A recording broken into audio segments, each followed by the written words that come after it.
Hello বন্ধুরা, আজকে 3R 4 দিয়ে একটি হাতির ছবি এঁকেছি।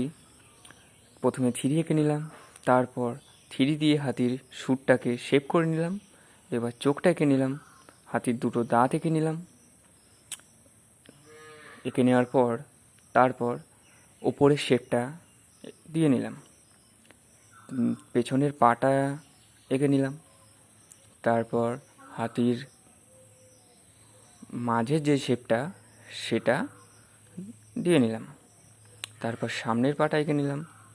এবার সামনের পেছনের পাগুলো এঁকে নিলাম, নখগুলো এঁকে নিলাম, হাতির আঙুলগুলো। তারপর নিচের শেপটা দিয়ে নিলাম। এভাবে আমার হাতির ড্রয়িংটা প্রায় কমপ্লিট হয়ে গেছে।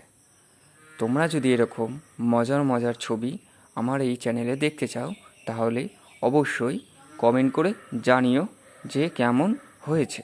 তাহলে আমিও আরও ভিডিও এই চ্যানেলে দিতে পারবো।